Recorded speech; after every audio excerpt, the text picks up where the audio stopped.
नमस्कार प्रिय दर्शक बंधुरा जीवन और दर्शन कथा यूट्यूब चैनेले आपनादेर सबाइके आबारो एकबार जानाई सुस्वागतम। बंधुरा आजकेर এই विशेष भिडियोते आमरा श्रवण करब भागवतेर अमृत कथा। भागवत श्रवणे श्रद्धारूप जार महती बुद्धि एवं महान धैर्यशील सेई परीक्षितेर जन्म कर्म एवं निधन किभाबे हयेछिल एवं विदुरेर उपदेश अनुसारे धृतराष्ट्र और गांधारीके बने गमन करते हयेछिल। बंधुरा श्रीमद् भागवत महापुराणेर द्वादश एवं त्रयोदश अध्यायेर এই অমৃত কথা আজকের ভিডিওতে আমরা শ্রবণ করব। এই অমৃত কথা কৃষ্ণ কথা আমরা শ্রবণ করার পূর্বে ভগবান শ্রীকৃষ্ণকে স্মরণ করব। জয় শ্রীকৃষ্ণ, রাধে রাধে। ভাগবতের এই অমৃত কথা উচ্চারণ করার পূর্বে স্মরণ করব ভগবান নারায়ণকে। নারায়ণম নমস্কৃত্য নরম চৈব নরোত্তমম দেবীম সরস্বতীম ব্যাসম ততো জয়মুদীরয়েৎ। সংসার বিজয়ী গ্রন্থ শ্রীমদ্ ভাগবত মহাপুরাণের দ্বাদশ এবং ত্রয়োদশ অধ্যায় উচ্চারণ করার পূর্বে পরমেশ্বর ভগবান নারায়ণ, বিদ্যাদেবী সরস্বতী এবং সর্বশ্রেষ্ঠ মানব নরনারায়ণেশী নামক ভগবত অবতার ব্যাসদেবকে আমার সশ্রদ্ধ প্রণতি নিবেদন করি। ওং নমো ভগবতে বাসুদেবায়। প্রথম স্কন্দের দ্বাদশ অধ্যায়। ভাগবত শ্রবণে শ্রদ্ধারূপ যার মহতি বুদ্ধি এবং মহান ধৈর্যশীল সেই পরীক্ষিতের জন্ম কর্ম এবং নিধন কিভাবে হয়েছিল। সৌনক বললেন, হে সুত, অশ্বত্থামা কর্তৃক নিক্ষিপ্ত ব্রহ্মসেনা নামক অস্ত্রে উত্তরার গর্ভ পীড়িত হয়েছিল। শ্রীকৃষ্ণ আবার তাকে পঞ্জীভূত করলেন। ভাগবত শ্রবণে পরীক্ষিতের জন্ম কর্ম এবং নিধন কিভাবে হয়েছিল আমি এখন তা শুনতে ইচ্ছা করি। যদি তা বলার যোগ্য বলে মনে করো আমার কাছে তা বিবৃতি করো। সুত বললেন, সংসাদিত বস্তু থেকে নিষ্পৃহ হয়ে ধর্মরাজ যুধিষ্ঠির পিতার মতো প্রজাদের পালন করতে থাকলেন। সুস্পষ্ট যজ্ঞসমূহ থেকে অর্জিত স্বর্গলোকে মহিষী ভাতৃগণ জম্বুদ্বীপে আধিপত্য স্বর্গ পর্যন্ত বিস্তৃত ফনা যুধিষ্ঠিরকে আনন্দ দিতে পেরেছে। ক্ষুধিত ব্যক্তির খাদ্যবস্তু ছাড়া অন্য কিছুতে যেমন প্রীত হয় না, কৃষ্ণনিষ্ঠ যুধিষ্ঠির কৃষ্ণ ভক্তি ছাড়া অন্য কোনো কিছুতে সুখলাভ করেনি। হে ভৃগুনন্দন, মাতা উত্তরার গর্ভস্থ এবং ব্রহ্মাস্ত্রের তেজে বাহ্যমান পরীক্ষিত তখন সেই পুরুষকে দেখেছিলেন। সেই পুরুষের মাথায় উজ্জ্বল সুবর্ণের কিরীট, মনোহর রূপ তার শ্যামবর্ণ সম্পন্ন, বিদ্যুতের মতো বস্ত্র পরিহিত এবং তিনি নির্মল ও নির্বিকার। তার সুন্দর দীর্ঘ চারটি বাহু তপ্ত কাঞ্চনের মতো উজ্জ্বল, দুটি কুণ্ডল, চক্ষু দুটি রক্তবর্ণের এবং হাতে গদা ছিল। তিনি উল্কার মতো গদা ঘোরাতে ঘোরাতে চারিদিকে ভ্রমণ করছিলেন। সূর্য যেমন নিহারকে বিনাশ করে তেমনি তিনি নিজের গদার দ্বারা অস্ত্রের তেজ নিবারণ করেছিলেন। পরীক্ষিত নিকট অবস্থিত সেই পুরুষকে দেখে ভাবলেন, ইনি কে? এরূপ বিচার করছিলেন যে মানুষের যুক্তিতর্ক বিচারের অতীত, ধর্মের পালক, সর্বময় সর্বেশ্বর্যময়, পাপাদি অর্থাৎ সকল দুঃখের প্রশমনকারী হরি সেই অস্ত্র বিনাশ করেন। 10 মহলের গর্ভস্থ শিশুর সামনে সেখানে অন্তর্হিত হয়ে যান। দ্বিতীয় পাণ্ডবের মতো পাণ্ডুর বংশের পরীক্ষিতের জন্ম হল। সন্তুষ্ট চিত্ত মহারাজ যুধিষ্ঠির সৌম্য ধৌম কৃপাচার্য প্রভৃতি ব্রাহ্মণগণের দ্বারা সত্রিবাচনপূর্বক পৌত্রের জাতকর্ম করালেন। দানযজ্ঞকালে রাজা যুধিষ্ঠির পৌত্র জন্মের জন্য ব্রাহ্মণদের সুবর্ণ গাভী, ভূমি, গ্রহ, অশ্ব, হস্তি এবং মিষ্টান্ন দান করলেন।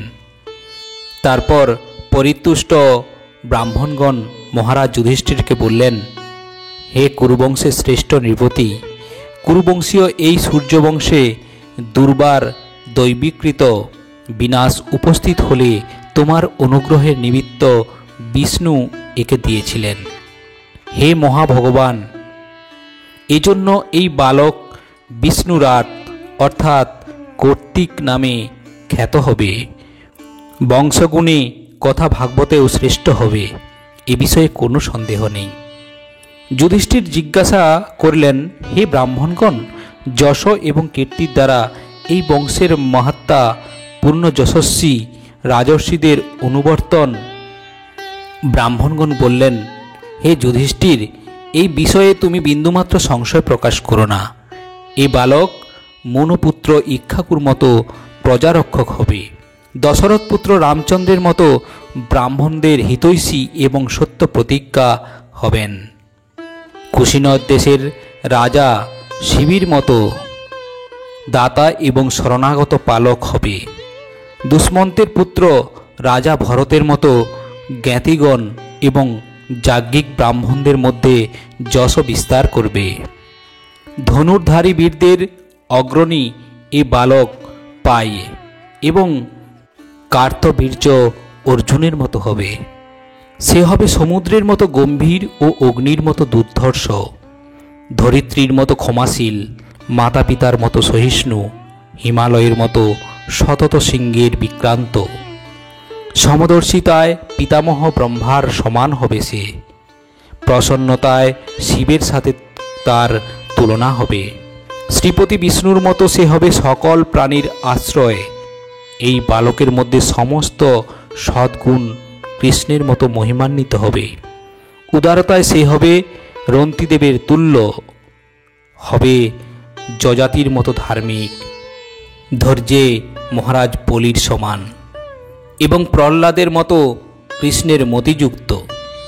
এই বালক বহু অশ্বমেধ যজ্ঞ করবে, বৃদ্ধাদের নিরন্তর সেবা করবে, অনেক রাজর্ষির পিতা হবে।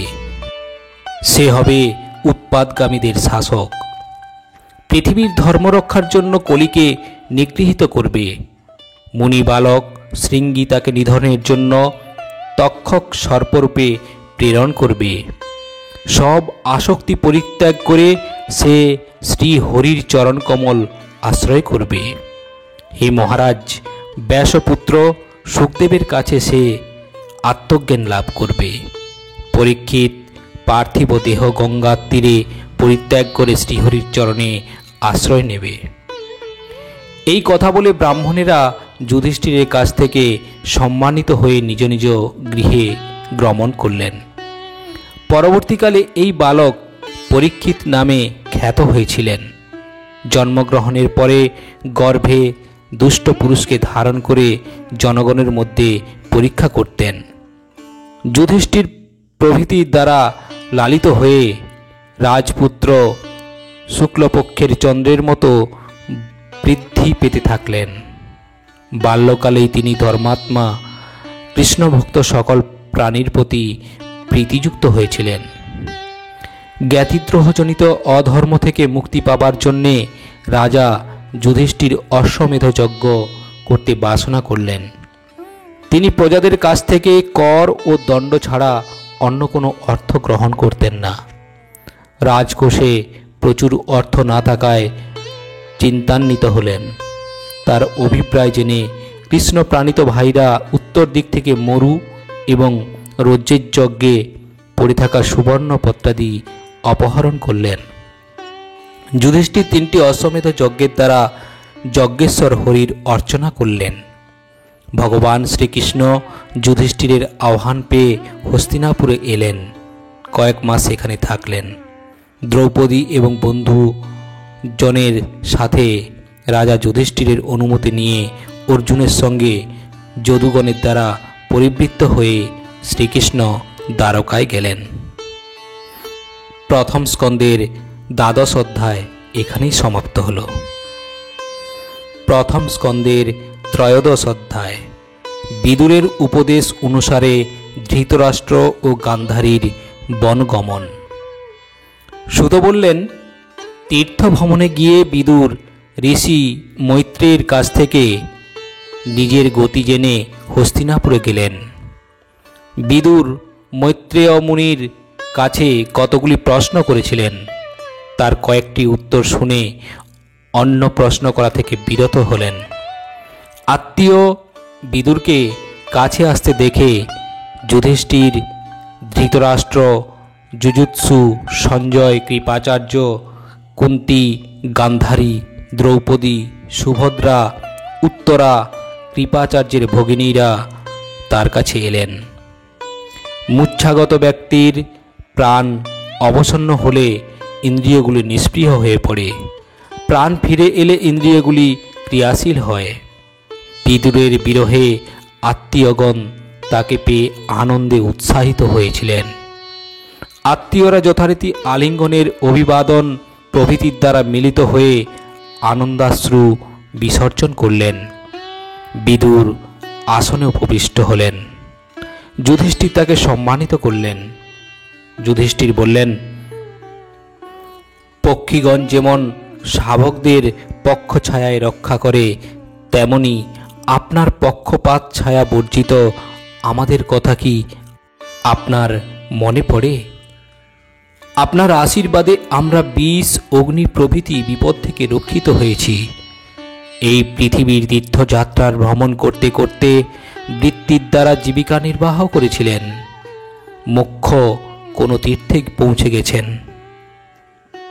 হে বিভু, আপনাদের মতো পরম ভাগবতগণ নিজেরাই তীর্থস্বরূপ শুদ্ধ, কারণ ভগবান আপনাদের হৃদয় থেকে গরল ধারণ করে তীর্থগুলি পবিত্র করে থাকেন।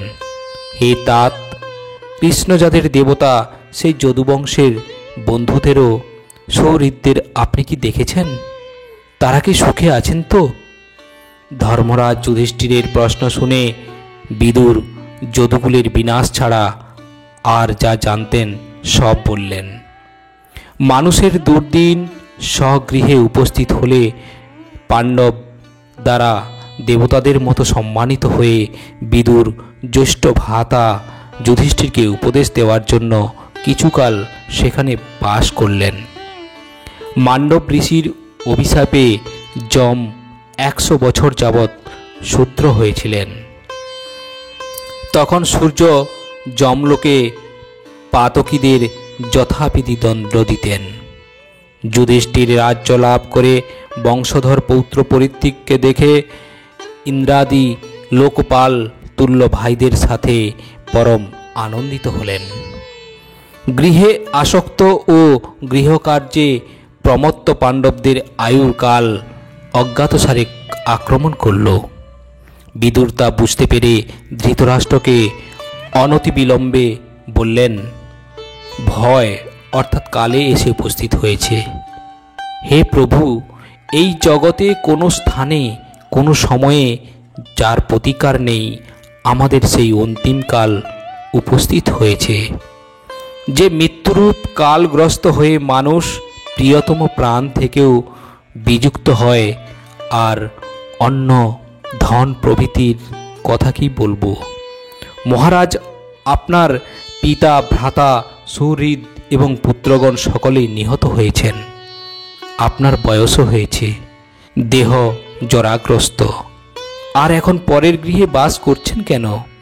আপনি জন্ম থেকে অন্ধ, এখন আবার বধির এবং বুদ্ধিহীন হয়েছেন। আপনার দন্তগুলি শিথিল হয়েছে, অজীর্ণজনিত মন্দাগ্নি আপনাকে আক্রমণ করেছে। এখনও শানুরোগে কেন এখানে বাস করছেন? হায়, জীবের জীবিত থাকার আশা কি ফলবতী? যে আশায় আপনি আপনার পুত্র হন্তা ভীমের প্রদত্ত অন্ন গৃহপাশ কুকুরের মতো ভোজন করছেন। হে মহারাজ, যাদের বিনাশ কামনায় অগ্নি নিক্ষেপ করেছেন, বিষ দিয়েছেন, পত্নীদের অপমান করেছেন, যাদের রাজ্য ও সম্পত্তি অপহরণ করেছেন, তাদের প্রদত্ত অন্যাদির দ্বারা প্রাণ ধারণের কি প্রয়োজন? এইরূপ দৈন্য অনুভব করে জীবিত থাকতেও ইচ্ছা করছেন? পুরাতন বস্ত্রের মতো আপনার অনিচ্ছাও এই দেহের জরায় জীর্ণ হয়ে ক্ষয় পাচ্ছে। যিনি অসমর্থ হয়ে ধন পুত্রাদি এবং দেহাভিমানে পরিত্যাগ করে সকলের অগোচরে গৃহত্যাগ করেন, তিনি বীর বলে কথিত হন। যার দ্বারা যশ বা ধর্ম কোনো স্বার্থ পূরণ হবে না, সেই মোহ জরাদি ব্যাকুল এই দেহকে যিনি ত্যাগ করেন, তিনি বীর। নিজ থেকে অথবা পরের উপদেশে যিনি এ জন্মের নির্বেদ প্রাপ্ত হয়ে মনকে বশীভূত হয়ে শ্রী হরিতে ধারণ করেন, তিনি শ্রেষ্ঠ মানব। আপনি আত্মীয়দের অগোচরে উত্তর দিক এবং হিমালয় অভিমুখে চলে যান। এরপরেই গরমকালে সে উপস্থিত হবে। অনুজ বিদুর কর্তৃক প্রবোধিত হয়ে জন্মান্ধ রাজা ধৃতরাষ্ট্র চিত্তের দৃঢ়তাবশত আত্মীয় স্বজনের স্নেহপাশ ছিন্ন করে গৃহ থেকে বহির্গত হলেন। সুবলরাজের কন্যা পতিব্রতা সুশীলা গান্ধারী পতির অনুগমন করলেন। হিমালয় দুর্গম হলেও তা তাদের কাছে আনন্দদায়ক হয়ে উঠেছিল। অজাতশত্রু মহারাজ যুধিষ্ঠির সন্ধ্যা বন্দনাদি করে ব্রাহ্মণদের তিল, গাভী, ভূমি, অন্ন দান করে গৃহে প্রবেশ করলেন। তিনি বিদুর, ধৃতরাষ্ট্র ও গান্ধারীকে দেখতে পেলেন না। সেখানে উপবিষ্ট সঞ্জয়কে জিজ্ঞাসা করলেন, হে সঞ্জয়, বৃদ্ধ অন্ধ আমাদের পিতা কোথায় গেলেন? পুত্র শোকে কাতর মাতা গান্ধারী এবং আমাদের হিতাকাঙ্ক্ষী পিতৃব্য বিদুরী বা কোথায় গেলেন? আমাদের কোনো পাপ কল্পনা করে দুঃখিত হয়ে ভার্যার সাথে ধৃতরাষ্ট্র গঙ্গায় পতিত হলেন? আমাদের পিতা পাণ্ডুর মৃত্যুর পর ভ্রাতুষ্পুত্র আমাদের বিপদ থেকে যারা রক্ষা করেছিলেন, সেই দুজন পিতৃব্য বিদুর ও ধৃতরাষ্ট্র এখন কোথায় গেলেন? সুত বললেন, নিজ গৃহে ধৃতরাষ্ট্রকে না দেখে সুত সঞ্জয় কোনো প্রত্যুত্তর করলেন না। তিনি দুহাত দিয়ে চোখের জল মুছে বুদ্ধির দ্বারা মনকে স্থির করলেন। তিনি বললেন, হে কুলনন্দন, তোমাদের পিতৃদ্বয় এবং গান্ধারী কোনো কথাই জানি না। হে মহাবাহ, এই মহাত্মাদের দ্বারা আমি বঞ্চিত হয়েছি। এমন সময় খঞ্জনী হাতে ভগবান নারদ সেখানে নেমে এলেন। মহারাজ যুধিষ্ঠির অভিবাদন পূর্বক তাকে অর্চনা করলেন। যুধিষ্ঠির জানতে চাইলেন, হে ভগবান, আমি পিতৃদ্বয়ের কোনো সংবাদ জানি না। এখান থেকে তারা কোথায় গেলেন? নিহত পুত্রের শোকে কাতর ও পশ্চিনী মতো কোথায় গেলেন? আপনি আমাকে শোক সাগর থেকে উদ্ধার করুন। মুনিশ্রেষ্ঠ ভগবান নারদ বললেন, হে মহারাজ, কারো জন্য শোক করো না। যেহেতু এই জগৎ ঈশ্বরের বশীভূত, দিকপাল গণের সাথে সমস্ত লোক তো ঈশ্বরের পূজা উপহার বহন করছে। সেই পরমেশ্বরী কর্মানুসারে প্রাণীদের সংযুক্ত করেছেন, আবার তিনি তাদের বিযুক্ত করেছেন। যেমন দড়ি দিয়ে নাসিকায় বদ্ধ পাখিরা দীর্ঘ রঞ্জু দিয়ে বন্ধ থাকে, তেমনি বেদ রূপ দড়িতে ব্রাহ্মণ, ক্ষত্রিয় প্রভৃতি নামরূপ রঞ্জুতে বদ্ধ জীব সকল শাসন পালন করছে। ক্রীড়াকারের ইচ্ছায় কাষ্ঠময় পশুপক্ষীর একত্র মিলন ও বিচ্ছেদ হয়। ঈশ্বরের ইচ্ছায় জীবগণের সংযোগ ও বিয়োগ হয়ে থাকে। সন্ত্রস্ত ব্যক্তি যেমন পরকে রক্ষা করতে পারে না, কামগুণের অধীনে পাঞ্চভৌতিক দেহ অন্যকে রক্ষা করবে কি করে? হে মহারাজ, এই জগৎ ভগবানই। তিনি এক সৎ প্রকাশক, জীবগণের অন্তর্যামী আত্মা। তিনি ভোক্তারূপে দেহের অন্তরে এবং ভোগ্যরূপে বাইরে অবস্থান করেন। এটি মায়ার খেলা।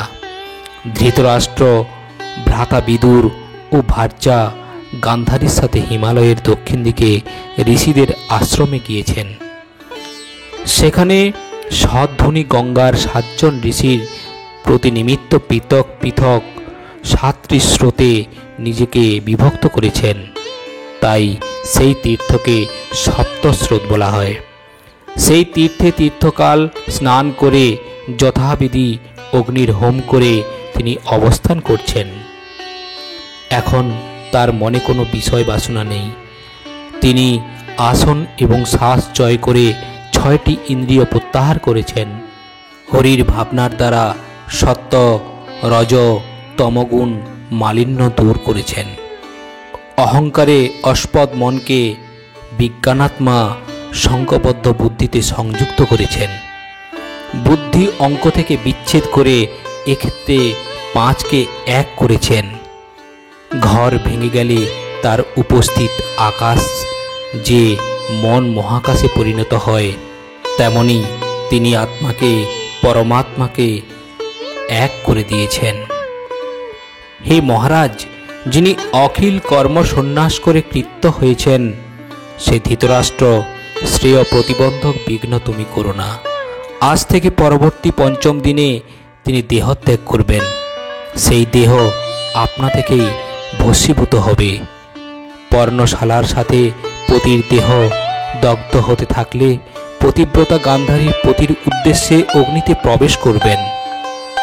হে করুণানন্দন, বিদুর সেই আশ্চর্য ঘটনা দেখে একাধারে আনন্দিত এবং শোক সঞ্জাত হয়ে তীর্থ সেবার জন্য সেখানে থেকে চলে যাবেন।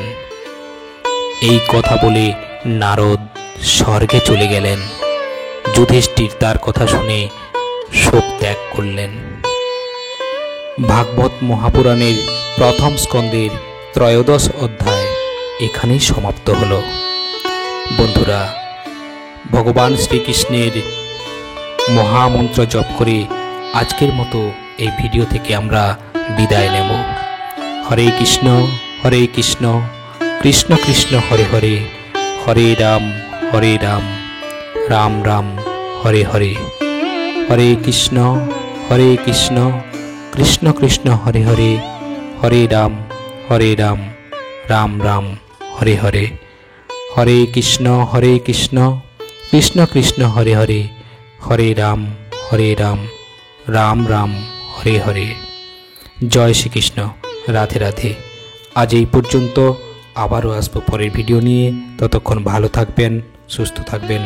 নমস্কার।